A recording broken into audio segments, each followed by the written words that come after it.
Hi, friends. Welcome back to Faith and Arrow Homestead. My name is Jaylee, and this is my 200th YouTube video. When I hit my 50th video milestone and when I hit my 100th video milestone, I did Q&A videos. They weren't live, but I would post on my Instagram and on my community and ask for questions. And so with my 200th video, I wanted to do a live stream Q&A because unlike my 50th video and my 100th video, I now have nearly 25,000 of you guys hanging out with me on this YouTube channel. And so now I can kind of get away with doing live streams. And so I thought, what better way to celebrate my 200th video than spending it with you guys? A quick note that to make this viewing more pleasurable for those who are catching it after the live stream and watching it on my channel, the chat is not viewable for those people. And so anytime I respond to what someone says to me in the chat, I will first read what they said so that it makes sense to people who are watching this who can't see the chat. You may be able to notice already from listening to me that I am sick. I am battling some kind of cold. So I've got my cup of tea and I've got a whole lot of cough drops and my chapstick because I can't breathe through my nose. So my lips are like the Sahara Desert.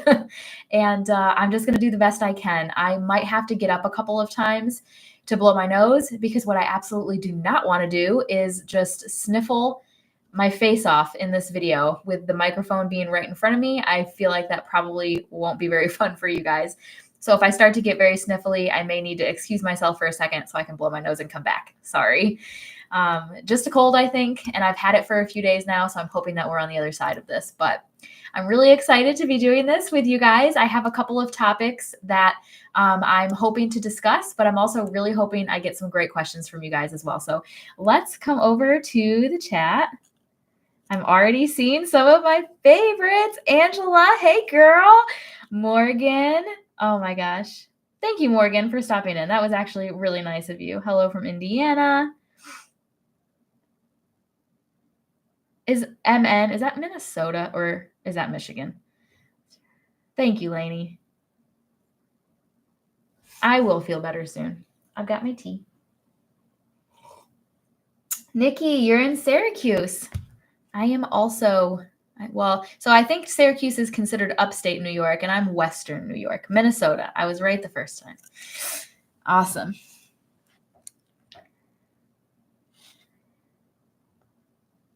Sandra, hello. Excellent. All right, so the very first thing I have for us to discuss while I wait for you guys to send me some of your questions. Holland. Oh my gosh, it's 1 a.m. where you are? Well, thanks for joining us. Oh my goodness. Thank you. Thank you.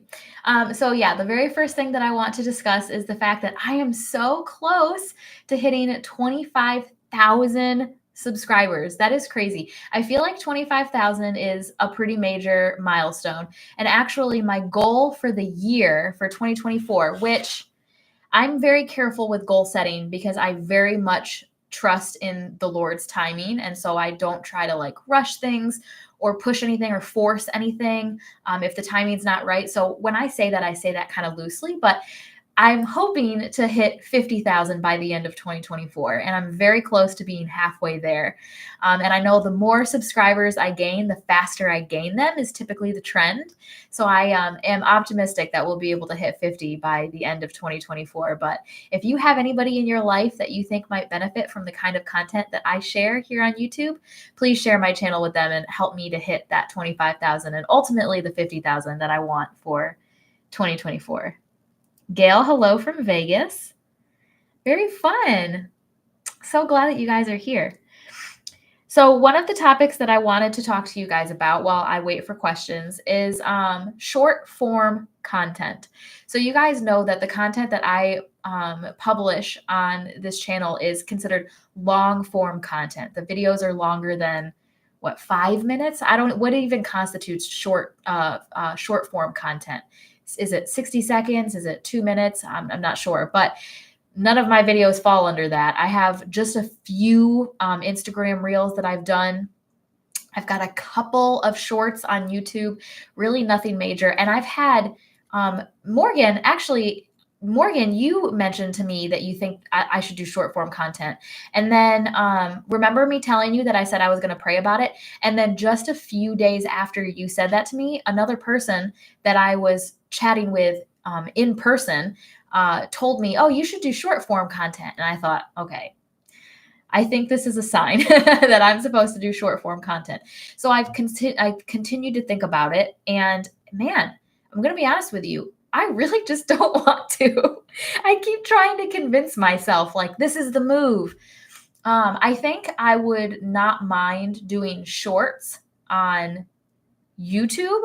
I don't know if I want to get into doing reels on Instagram. Hold this thought. I'm going to come back to the chat. April asked, do you have any videos on medicinal medicines? No. I've talked about tea in a few different videos because I grow a lot of my own herbal teas. So I do things like mint and chamomile. And I'm trying to think. Last year, I tried to grow Korean hyssop. I don't know if I'm saying that right. And it got shaded out by something else. It wasn't successful. And I tried to grow, there was something else tea related that I'm blanking on. So I did try to get more into it last year and the garden got away from me. And I'm going to be honest with you, I don't have any plans to pursue that this year either. But I do grow cooking herbs. I do rosemary, sage, basil, and oregano and thyme. And I just use them to cook with those and they are so good. Oh, so good. I want to try to do dill this year. And yeah, I think that's all of them for that. And then for medicinal herbs, no, not really. And I'm trying to get pregnant. So there are several medicinal herbs that they've just kind of blanket statement said, like, don't consume when pregnant. So I'm just kind of like a little nervous to get into it at this point in my life. Nikki asked, how is your outdoor container spinach doing that you planted before your vacation? Nikki, you've been watching my videos. Thank you. It was kale and it's doing really well. I wish I had a picture for you. We've been getting, we just got snow. I think we got 3 or 4 inches of snow yesterday and today. And then we've been getting like it'll rain and then it'll freeze. And I know that because I go out to look at my tote and like there's a thin layer of ice on top. So the tote concept is working out really well because I'll pop the lid off and look, and my kale is like beautiful and doing great. Again, kale's cold hardy. So I think that has a lot to do with it. I don't want to give the tote greenhouse too much credit. I don't think that it would keep something like a tomato alive. But yeah, it's doing really well and it's continuing to grow slowly because the days are short here, but it's doing well. Is it pronounced Siobhan? Hello from you're in New York as well. Hi.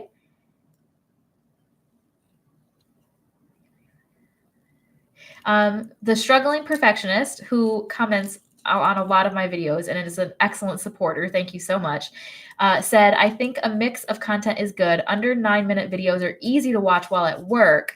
Longer form showcase greater content, but not everyone has the time to watch them at once.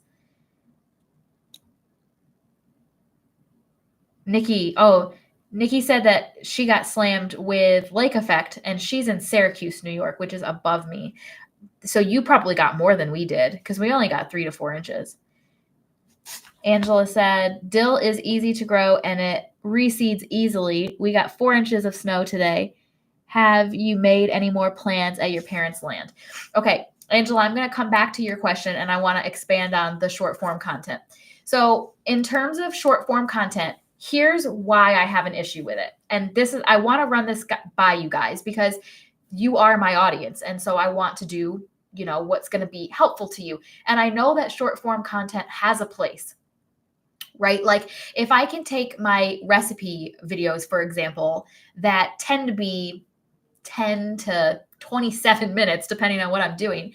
And if I can break that down and make it a 1-minute video that I can put on Instagram, that would really help a lot of people. And then I think it would still benefit me because I still have the recipes on my blog. And if it's still driving traffic to my blog, I'm still winning in the end. Here's the issue.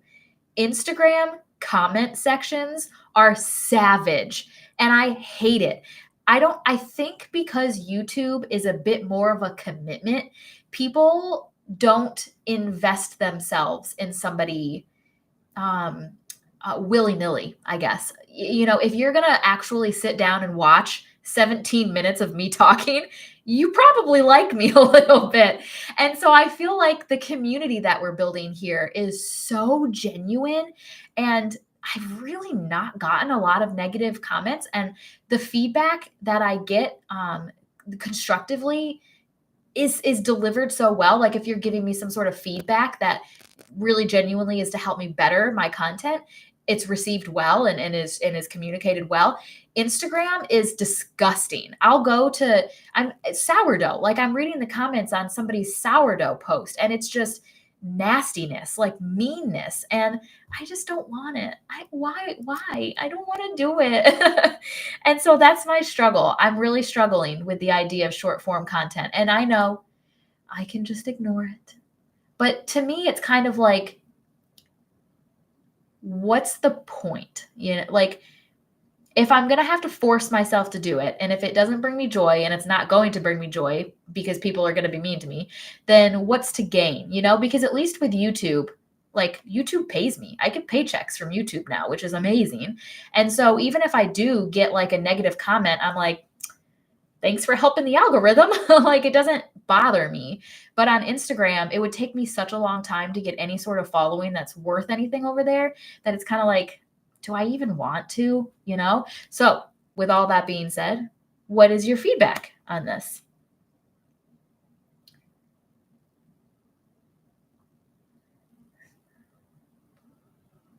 April, sorry, I was looking back to see where you were from. You said Indiana. So in Indiana, April got 5 inches of snow yesterday. Wow.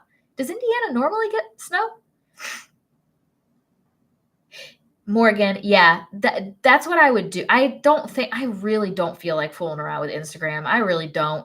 But I would be willing to do like recipe shorts on YouTube. I think the other thing too that like turns me off is when I sat down, so this is I have a million of these like little notebooks all over the place, and they're just I'm that kind of person that like when I have an idea, I just need to write it down. So this is just pages and pages of ideas.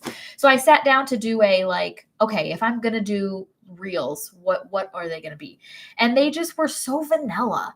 They were like, we're homesteaders, we blah, blah, blah. Or like, I'm trying to think. Cute content of me standing in the kitchen in an apron, like just very vanilla, basic stuff. And I've really, really, really tried to create content that adds value, and it helps me justify it as work, right? Because as Christians, we are called to work. The Bible very distinctly tells us that we are meant to do work. So for me to justify this being my job and my work, I'm like, okay, how am I actually adding value to God's kingdom here on earth? And that's why the whole Instagram reel thing just really isn't sitting well for me, because I'm like, does this glorify God? And is this actually bringing value to anybody? So 60-second recipe videos, that I can justify that. I'm like, okay, that could actually be helpful to somebody who doesn't have time to watch the full video but wants the recipe. Catella! Oh my goodness! Thank you. Thank you so much.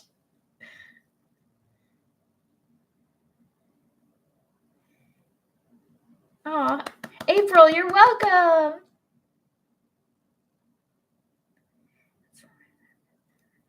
This is cool. So Catella, underneath this on my end, I don't know if you can see it. It says, let's celebrate their 5th super on a live stream.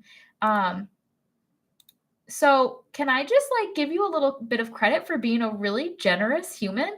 Thank you. The fact that you are supporting people, that is really, really, really, really sweet. Love that. Thank you so much. Yeah, Angela, I think okay. I'm glad we're talking about this. Recipe shorts are the move, I think. So then, I'm going to have to figure out how to do that. Do they need to be cute? Or can I, when I have my video editing software open, do I just piece together the parts where I say 2 tablespoons or two cups of flour and 1 cup of milk and half a teaspoon of baking soda, and I just like whoop whoop whoop whoop whoop, like edit it together like really fast? Or does it need to be all pretty and aesthetic with music? What do you guys, so if you are the type that watch short form content, what short form content speaks to you the most? What would you like for it to see?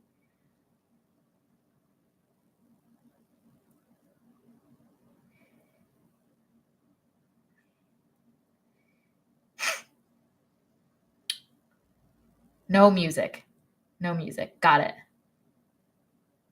I'm okay with that. Actually, I've stopped adding music. This is silly. I use the website Upbeat for my music, and before I always used to add um, music to the very end of my videos, and I was having such a hard time with monetization that I just quit doing it. I was like, I'm not going to fool with this.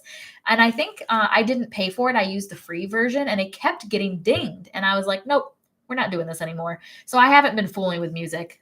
I can't afford it. Like, if I'm going to put together a video, I'm at the point where I really need it to do its thing, you know? So I'm not messing around with music at the moment.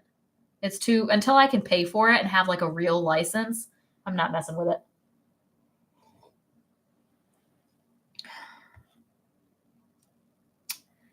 What else you guys got for me before we move on to the next topic that I have? Any questions? Any questions? I'm doing really well not sniffling. I'm excited about this.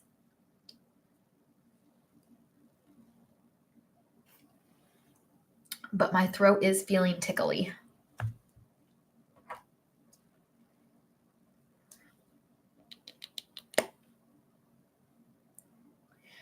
I'm getting a lot of votes for the recipe shorts.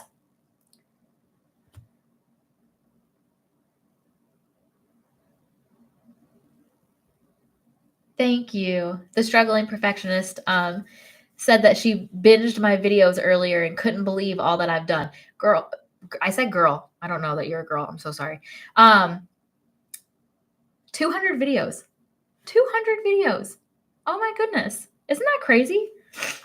Oh yeah, thank you. How are the plans going for your parents' property? Somebody else asked that earlier and I forgot. Good. So actually, I need to get with my parents because so my mom, I'm being very careful to remember that it is not my property and also to remember that I don't live there. And so anything that I do, oh, KC. Okay, good. I'm literally sweating. I got so nervous there for a second. Okay. Literally, I was like, oh no. Okay. Anyway, not my parents' property. And so I'm being very careful. So I asked my mom, I was like, what do you want to get out of this? Like, what are you hoping for on your property in 2024? So we threw around a few ideas because, again, they have to be able to manage whatever it is. So we threw around some animal ideas. They're going to get chickens this year. And that's it. We talked about maybe doing ducks. And I don't think we're going to do that. I think they really just want to figure out the chickens, which is awesome. And then she just wants 2 garden beds. She wants a bed of strawberries and a bed of tomatoes. And that's all because she's, they're needing to do work to the house and they're trying to get settled in. And she doesn't want to go crazy with, she doesn't want to go crazy with like preserving and stuff, having to actually deal with what she grows. And so with only having 2 garden beds, but she wants to expand. She wants the ability to do more. Here's the thing, with them being rural, there's going to be major pest pressure. I'm talking like they're doomed, major pest pressure. So I said, whatever we do on this property is going to have to be protected somehow. And so she was like, well, yeah, I was thinking we would build a fence. And then she showed me some Pinterest ideas that she had pinned for these like really pretty fences. And I said, okay, but if you are wanting to expand this in the future, then, do you want to build kind of like a temporary fence around just the two, or do you want to go ahead and build the full fence and add the beds as time goes on? And she's thinking that we're probably going to do the full fence. And so I said, okay, we need to be at the property together and actually with paper and pencil, draw this out and say, where do we want to put this garden? So that we can kind of start planning the fence and getting the materials for it and figuring out, because we want to do the orchard. Do we continue to grow the current orchard? Do we start a new orchard somewhere else? She wants a berry patch. Do we put that with the garden or do we put that with the orchard? If we ever did bees, all these questions. So it's just a good idea for us to get together and like kind of roughly map these things out. So that needs to happen this year. And then I do have one project that I'm really thinking about doing. I think I might want to try just use a little section of their land to grow wheat, because I've been going on and on this channel about freshly milling your own flour. I've got lots of freshly milled recipes on my channel and on my blog. So I'm kind of like, I think I should probably put my money where my mouth is and try to grow some wheat. So I'm thinking about trying to do that. All right, let's catch up over here.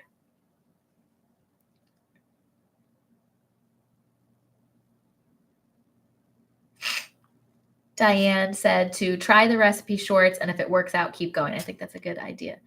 Rebecca, hi from Canada. Thank you so much.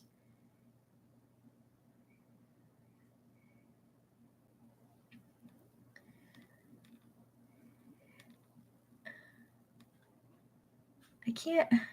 This little heart is in the way of the bottom comment, so it's hard for me to see. I hear wheat is pretty easy to grow. That's what I'm hearing as well. I've done a lot of research, and even locally, we've got a really, really good extension office where I live, and they have a great website with a lot of really good information. So I looked up wheat, and it does seem pretty easy. And it would be hard red does really well in this area, which is exactly what I would want to grow. So great. I'm going to give it a shot. I think it is cough drop time.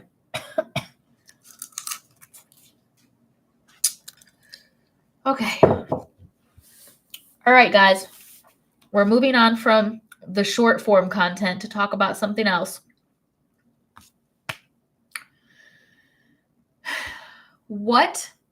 How do I phrase this?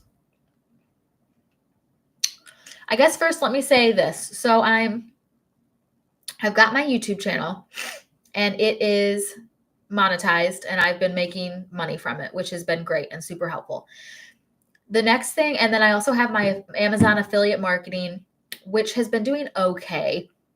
To be real, to give you guys real numbers, with the Amazon affiliate marketing, I've been making like anywhere from $20 to $50 a month. Nothing crazy, but I mean, I'm not crying about it either, so that's been cool. And then I have 2 affiliate sponsorships companies that I work with. No, 3. I work with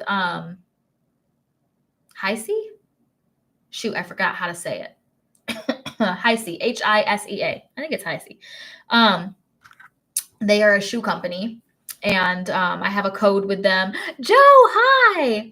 I always get so excited when you come to these. Thank you so much for joining us. Yeah, so I have a code with them. And so I'm like a sponsor for them, and I've got them hooked up to my PayPal and everything. Country Life Foods, same thing. And also Hen Gear, which I haven't announced that really yet. I haven't done a video with them, but I have some products from them that I'm using for my chickens that I'm going to talk about on the channel soon. So I've got that as a stream of income as well. The next thing would be monetizing my blog. And I have been really trying, you guys, let me tell you. But it takes time. The YouTube channel took 2 years really for me to monetize. And I've been working on the blog since August. I want to say August of last year. So not long. And actually the success that it is seeing is because of my YouTube channel. There's absolutely no way my blog would be doing as well as it is doing if it weren't for me directing my YouTube traffic to my blog via recipes and things like that. But it's not doing well enough to monetize. And so I've been working really, really hard on that. And I've been really pushing Pinterest. So if you guys have Pinterest accounts, please go follow mine and pin my post. That'd be so helpful. Where do we find my blog? It is www.faithandarrowhomestead.com. I'll put it in the chat. It is hard. Having a blog is like no joke. It is so much work. And faithandarrowhomestead.com. And I'll tell you guys what, it's going to be the thing that when I have enough money to have somebody come help, to hire like a VA or something, it's going to be the very first thing that I delegate. I love doing YouTube. I love editing my videos. I love responding to the comments. I want the YouTube to always be mine. I don't want to give that to anybody else to manage. The blog, 1,000%, I'm going to give to somebody to manage. It is so time consuming and is so much work. When I have a video go up and it has a corresponding recipe, you better believe I spent twice as much time creating that recipe than I did filming and editing the video. It's crazy how hard having a blog is and how time consuming it is. Because not only do I create the recipe so that I can have the link for the video so that you guys can click on it and have it, but then I also have to I have to use Canva to make a pinnable image and link it to my Pinterest and pin it. And then if I'm going to put it on my Facebook, if I'm going to put it on my Instagram, it's so much work and I do not enjoy it.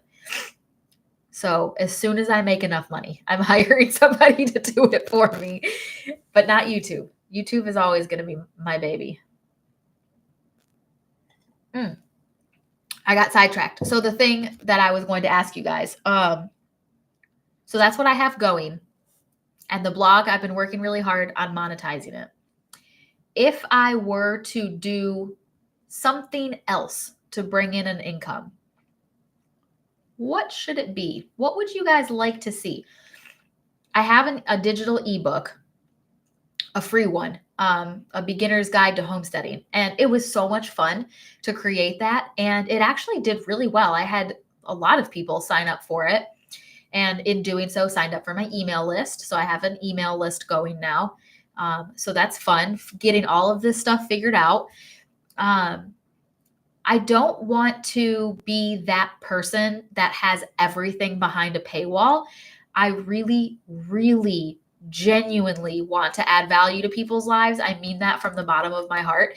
And so I want people to be able to easily access my content. But I also would really like to pay off my debt and buy a farm. So I'm trying to find that balance. So what sort of value added content would you as a content consumer be happily willing to pay for? Like, what would you look at and be like, oh, she's charging for this. Yeah. Okay. That's cool. I'll pay that. Like this could be really useful. I wanted to ask you guys that. So really, this is a Q&A for you guys.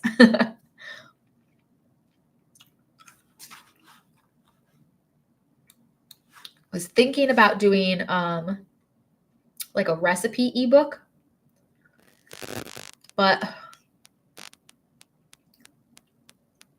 feel like for it being worth paying for, it would need to be recipes that aren't already like easily available and free, or is it worth paying for to have it all like together neatly and coherently in one place?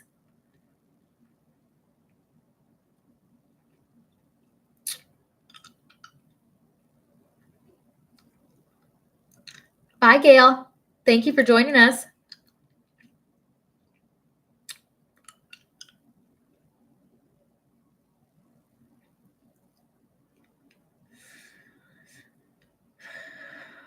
I'm also thinking about, which this doesn't affect you guys really at all, but I am thinking about doing a farm stand this year. I've started to do the research for it. I was looking up what my area requires for me to sell stuff. And I want to do a little, I've been calling it a farm stand, but I wouldn't have it be open to the public. I would create like a private Facebook group and invite like friends and family member and people that they recommend to join it. And then every week I would post up like what I've got. Like I've got 3 dozen eggs available. I've got like a CSA like box of vegetables, a summer box of vegetables from the garden available, jellies and jams and pickled things, and just kind of like sell stuff through like a Facebook page. I was thinking about doing that. Sarah, hi, welcome. Oh, I'm so glad you're here.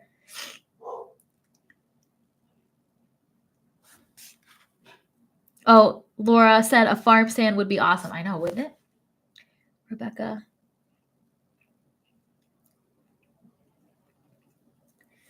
Yeah, that's a good idea, Rebecca. She said my pre-mixes video, which I have 2, by the way, having all of those recipes together would be nice. That's okay. I'm just glad that you're here, Sarah. Thank you for joining us. Yeah, so it's so funny because the pre-mixed videos are really what my channel like took off with, and it's so interesting to me. I had just got a comment on that video, the big one, the one that is like approaching 500,000 views now. What? Somebody commented on it today and said, these ingredients are all really bad. And I commented on it and I was like, I know. I made that video before. That video is so old, you guys. That's one of my that was like my first year with my YouTube channel when I was still trying to like figure out find my voice and my place on YouTube and figure out like what really do I want my content to be. And that video used like regular store-bought white flour and just like regular store-bought ingredients. But not for nothing, I don't think it's fair to say, oh, well, these mixes don't use like the best of the best ingredients, so don't do it. I don't think that's fair. I think that it's very important to me that I meet you guys wherever you are. Do I wish that all of you would be able to freshly mill your flour and make your own sourdough, freshly milled bread with and have dairy products from a local farm? And yeah, I wish that for everybody. I wish everybody had that same kind of access, but not everybody does. And so I think having content that appeals to both, it is beneficial for my channel in terms of attracting an audience. And actually, my mom and I were just talking about this the other day. We think this is why Becky from Acre Homestead is so wildly successful. She walks a really fine line. She appeals to both sides. She appeals to the totally conventional, normal side of things who are just looking for recipes and don't want to fool, they don't garden, they don't care about organic, they just want tasty recipes. She appeals to that, and she appeals to us who do care about those things. She's really on both sides. And I really think that's why she is, because she's like wildly successful. And I do think that has a lot to do with it.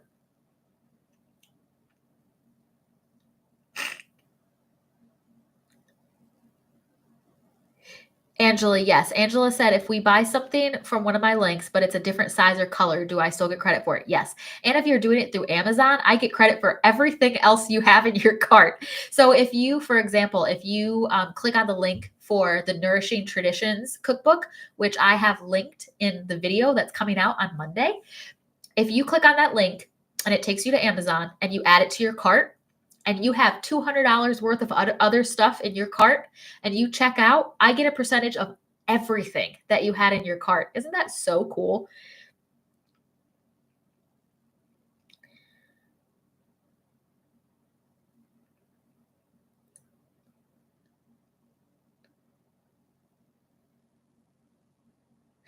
That is such a good point. Some of us need baby steps to change to a healthy lifestyle. Yes. again, meeting you where you are. I want to be so careful as I continue to grow and continue to expand my skills. I don't want to walk myself right out of a particular audience just because I know how to do things now. That's just, it's not fair, and it's not how I want things represented on my channel. So you're so right. That's such a good point. It's still beneficial to to talk about and give ideas for some of these, simpler topics. And a good example of that, the pre-made mixes, it's not, how do I say this? It's not that it's not possible. It's not beneficial. The pre-made mixes don't really go with the freshly milled flour, right? Because the whole point of freshly milling your flour is that you're getting all of the nutrients when you mill it because you're using it right away. So it's counterintuitive to use the freshly milled flour in pre-made mixes that are going to sit on your shelves for a time. Those things don't go together. But somebody coming to my channel may not be ready to freshly mill their flour. It's not that they won't ever, they may, but the pre-made mixes could meet them right where they are, and it could still be helpful to them in their meal prep, feeding their family. And using that to bring them to my channel could eventually lead to them freshly milling their flour. So to me, I think it's important that it's all there.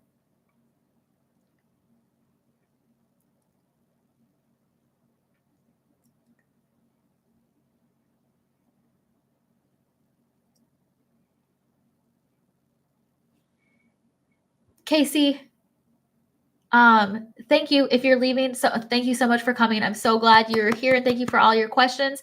Yes, I try to keep my Amazon links related to whatever it is I'm doing. So in a YouTube video, I will link to things that were heavily used in the video. I don't ever want to be obnoxious with it. So I'm careful not to put too many links. But yes, there will be items linked in the description of my YouTube videos. And there are also things linked throughout the text on my blog post as well. Thank you so much for asking. And I really appreciate it. That really does help my channel a lot when you shop those links. So thank you. I really appreciate it. Katella said, merch like t-shirts and other items. I have really been thinking so much about that. Like, at what point do I start doing that? Because I think of somebody like Jess from Roots and Refuge, and her merch is wildly successful. She sells out of it. She has to do pre-orders for it.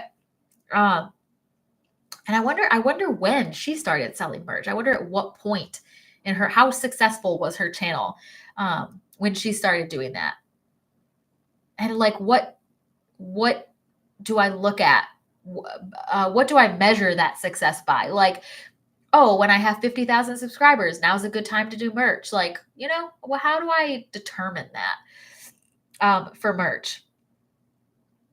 And then Katella also asked, do you have to have a cottage permit license to sell food at a farm stand in New York? Yes, I do. Or there's also a food processing license. They're called different things. It's kind of confusing. I emailed the extension office to ask for clarification because there's a cottage one and a food processing one, and I'm not quite sure what the difference is. Yeah, if I'm going to make anything, I need that license. But from what I can tell, just selling like vegetables and fruits, and if I did like flower bouquets, which I'm really wanting to do this year, no, I don't think I need any licenses to do that. But if I'm going to do baked goods, like if I did loaves of sourdough bread and that kind of stuff, yes, I would need a license, and I'm looking into it.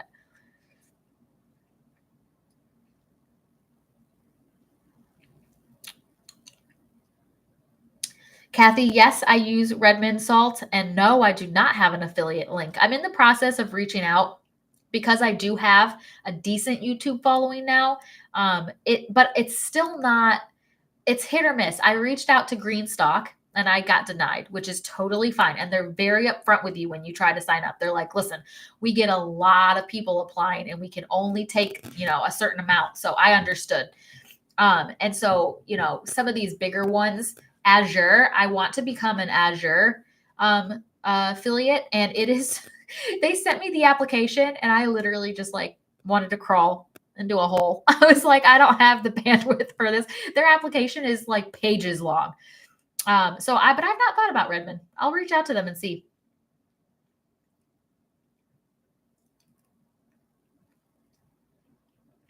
So Sarah, are you talking about clothes?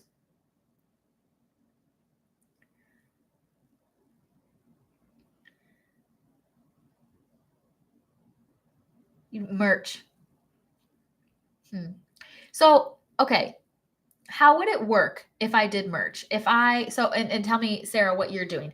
Are you doing like shirts with like cute homesteady sayings on them? Because I have thought about doing that. And if the answer is yes, are you ordering like a certain bulk amount at a time and getting them sent to you and then you're shipping them to people? Or are you doing like a drop shipping? See, this is where it just gets very confusing for me. And I kind of just like shut down. I'm like, this is hard.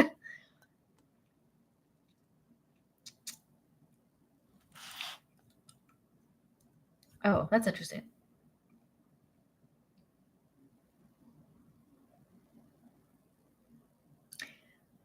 My husband has joined the chat, everybody.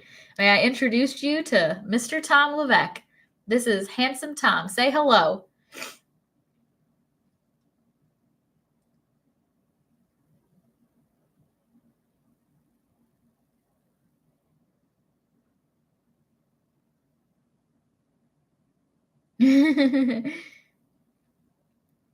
Laura, yeah.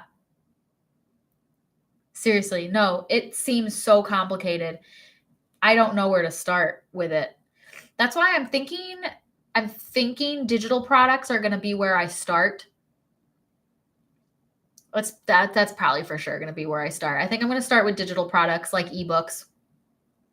I just need to think of a way to make them valuable enough that I can justify asking people to pay for them because I really want it to add value to people's lives if you're going to spend money on it. Drop shipping. Yeah. Yeah. So when it does come time for me to look into that, I will do it that way.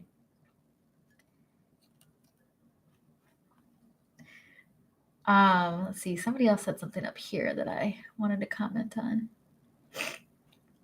Oh, Nikki earlier said you could always make jar ingredient labels for your premixes and sell them. I'd definitely buy them. I'm so glad I remembered this.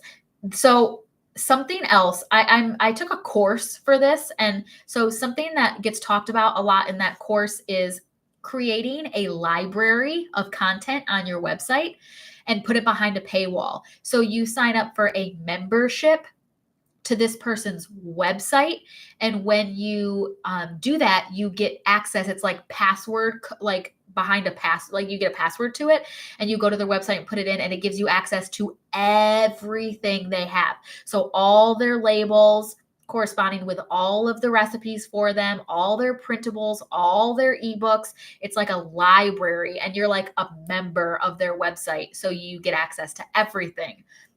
Is that something? Bye, Angela. Thank you so much.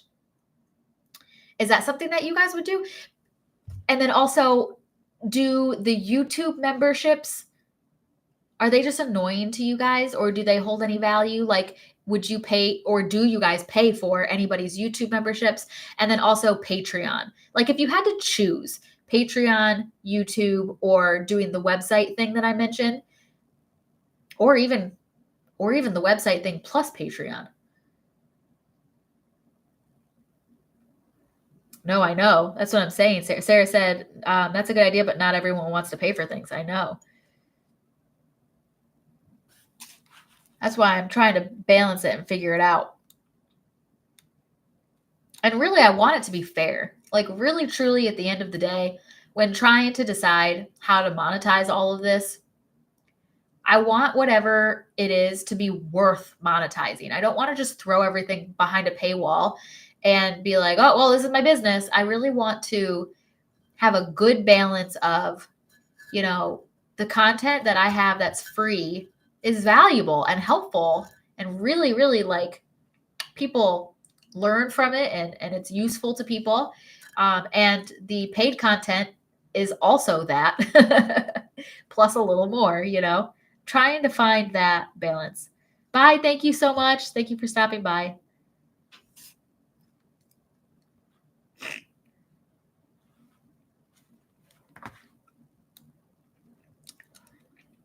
Sarah said, I support 2 channels with a membership payment, but it's just because I like them. Oh, I lost it. Where is it? And not really because I need extra access to anything.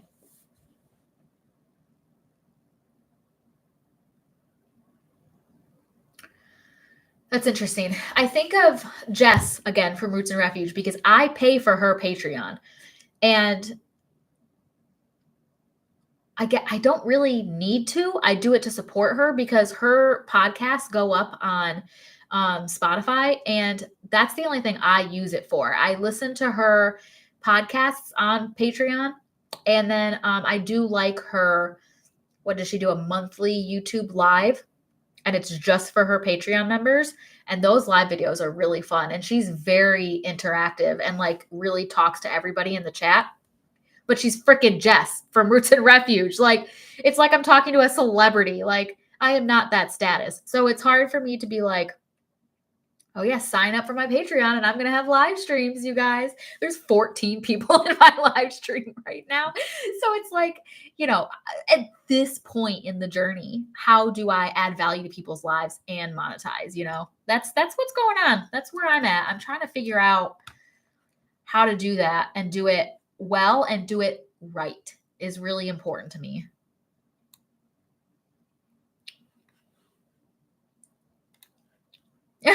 Sarah. Well, then I won't scoff at my 14.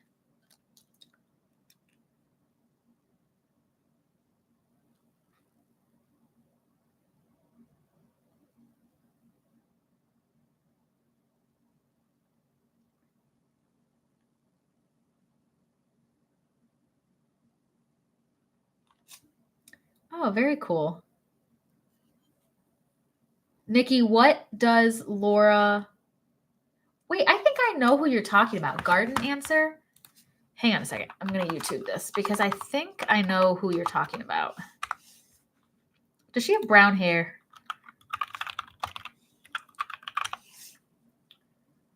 Yes. Okay. This is so funny because I just watched the video that you're talking about yesterday. History. Where is it? I literally I watched it yesterday. Harvesting our wheat and turning it into flour. It has 1.9 million views and it went up 6 months ago. It's 32 minutes long and I watched that whole dang thing and it made me so happy. Literally, it was started with her harvesting the wheat and ended with her milling the whole thing. And I actually commented on her video yesterday because she ran her Nutrimill the whole time milling that entire bucket of grain. And she was like, yeah, it overheated. I'm like, yeah, girl, because you're supposed to, it literally has a sticker on it that says mill for 10 minutes, rest for 10 minutes. And so I commented and I was like, you might already know this, but you're supposed to let your mill rest. Yeah, her channel is huge. I really like watching her.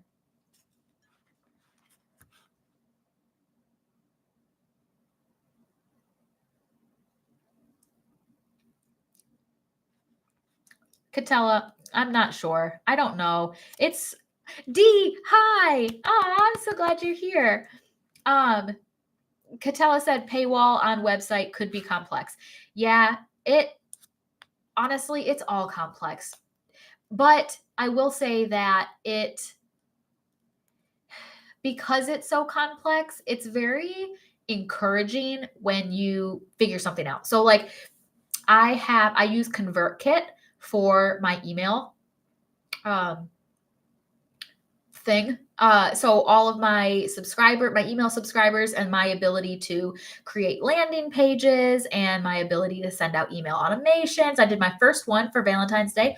All of those recipes, if you are a member of my email list, you got an email with all the links to all the recipes for my Valentine's Day dinner that I did. I figured that out and it felt so good. It was so cool. I was like, oh my gosh, like, look at me go, So if it was easy, everybody would be doing it. So I'm kind of okay with the fact that it's so complex. It just takes some time and some research to get these things figured out. But yeah, it's complex. Rebecca, I saw her wreath that she made out of her wheat. That was so pretty. Sarah said she speaks really clearly and confidently, which is easy to listen to, and she's referring to the Garden Answer channel. Do you guys think that I speak clearly? Can you understand me well in my videos? I have a lot of people. Well, not a lot of people. I've had people comment on my videos and say that I talk too fast. Are you guys okay with the way that I present the information? You can tell me. It won't hurt my feelings.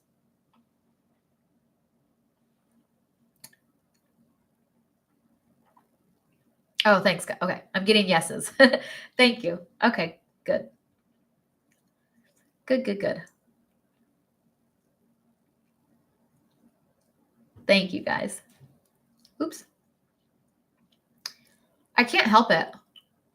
I don't really know what it is. I don't know why I talk fast. I'm from New York. I was born in New York, and we moved to Kentucky when I was 6, and I grew up in Kentucky. I left Kentucky when I was 18. And I'll tell you what, me and my family, we talked circles around everybody in Kentucky. We all talked fast, and we always got comments on it.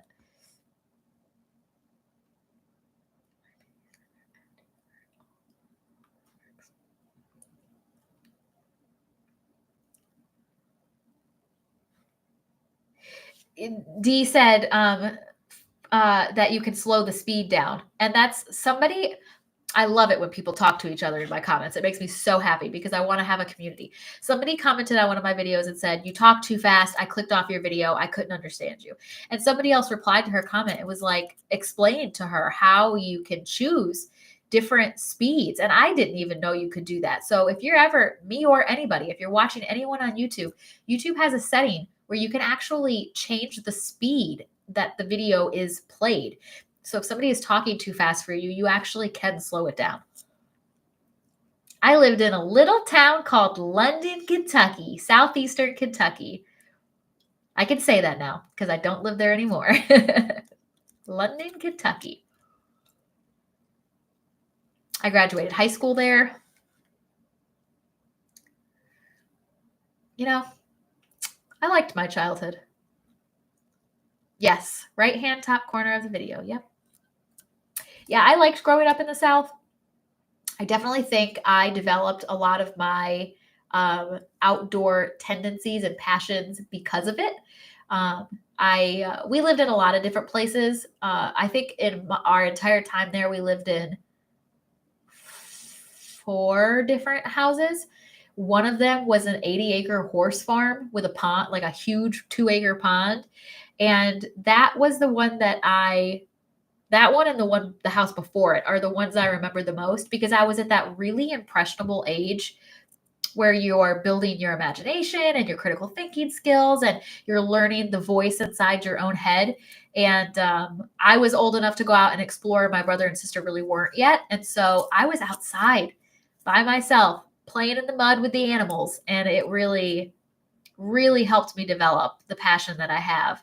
And I don't know for sure that I would have that.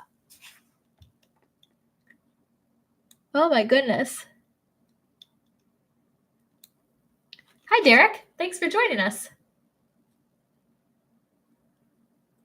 This has been so fun, you guys. I really like doing live streams, and I like how relaxed they are. I think for somebody like Jess from Roots and Refuge, I think they're not relaxing, and that's why she put them behind a paywall. She said that she had a lot of really stressful live streams where people were being really inappropriate. And so it is nice that this can be so relaxing that we can really just chat. Victor said, congratulations on video number 200. Thank you. Nice. Thank you, Laura. Let's see. Rebecca said, asked, is there anything unique or odd about Kentucky that you remember, like a weird food or quirky quality? I've never been there. Great question. Well, that's where I developed my absolute love of biscuits and gravy. And biscuits and gravy is not really a thing here in New York. There's only one restaurant I've ever found, well, I guess two, that really do biscuits and gravy the right way up here. I don't know if that's quirky though. Let's see. Oh, I can think of one. The town or the, I guess, county. Yeah, it'd probably be by county. The county I lived in Kentucky was a dry county, which means it did not sell alcohol. You could not purchase alcohol in my county. And you had to drive to a county over to be able to purchase alcohol. And man, I'll tell you what, those Bible Belters, they were hanging on to that. It was like, because it did eventually get turned into a semi-wet county. I don't think it was fully wet when I left, but I think you could purchase. I think restaurants could have alcoholic beverages when I left, and they had to fight tooth and nail for that. And I always thought that was really interesting. Because it's definitely not like that here. You can get alcohol here whenever you want, wherever you want. Get it at gas stations, get it at convenience stores. It's all over the place. So I thought that was really interesting. Yeah, I guess I can't really think of anything else. I've had squirrel before. I had a family members that hunted squirrel, so I've had that before. Yeah. Yeah. All right, you guys, I think I'm gonna end this at an hour. This has been an awesome hour chatting with you guys. So if you have any other questions for me, anything else that you want to add, now's the time. Got 4 minutes. I held up well. Minimal sniffling, I think. I think my voice sounds really terrible. Victor said, I cooked a rattlesnake once. So me and Tom, we went to, I keep kicking my camera. Me and Tom went to Kentucky before we got married because I said, baby, before you marry me, you need to see where I come from. Like, you can't marry me until you get the full picture. So we went to Kentucky and we visited some of my family there. And one of my male family members sat down with Tom. Him and his friend sat down with Tom while me and my female family members were in the kitchen. And he asked Tom in his very thick, hardly discernible Southern accent if Tom wanted to go rattlesnake hunting, in which Tom very promptly said, no, thank you. So I absolutely believe, Victor, that you cooked a rattlesnake once. I do not doubt for a moment that you did that. Diane, thank you. She said, I have faith in you to figure it out with God's help. And if you're referring to like the money-making conversation and the content conversation, I've been praying about it diligently, and I have all the faith in the world that it'll work out and that I'll be led to the right things and that it's all going to be fine. So I totally, totally agree. Thank you, Dee. Dee said, let me know if you want a moderator. I will take you up on that. I'm so excited to see this continue to grow and develop and unfold. And when the time comes that I need one of those, absolutely. Let me write that down. I will absolutely take you up on that.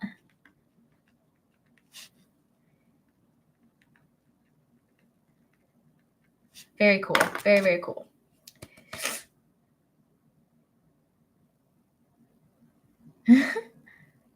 Bye, Laura. Thank you so much for joining. This was so fun.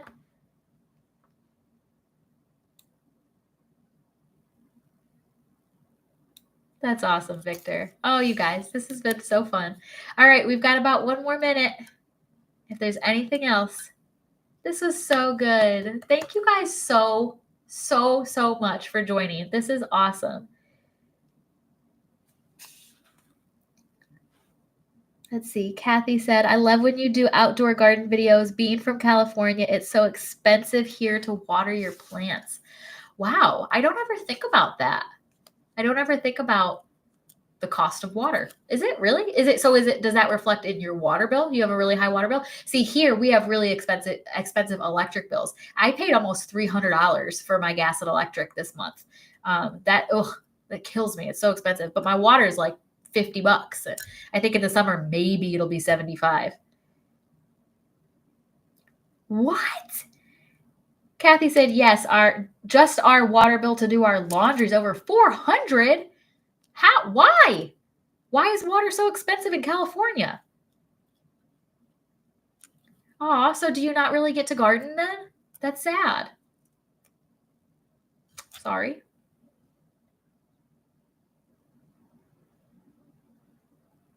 Thank you, Diane. Diane said, click the thumbs up button and share this video. Show the love.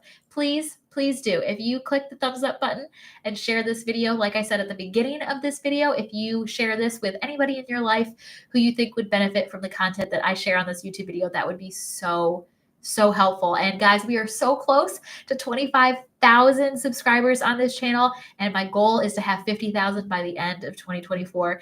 And it is through people like you that this is able to happen. So I'm so grateful. Katella, I hope you have a great rest of your weekend. Thank you so much. Thank you. Thank you for participating. Thank you guys so much. I'm going to go ahead and end this. Yeah, thank you, Diane. Thank you guys so much for hanging out. And you guys are the best. Seriously. I have a video already filmed, edited, and scheduled to go up on Monday. And it is talking about my 1-year seed oil free anniversary. It was February of 2023 that I cut seed oils out of my diet completely. So that video talks about how that experience has been, really how it came about, and what I have seen since cutting them out a year ago. So again, am so grateful. I can't wait to see you guys in the next one. Have faith, my friends, and keep moving forward. Bye.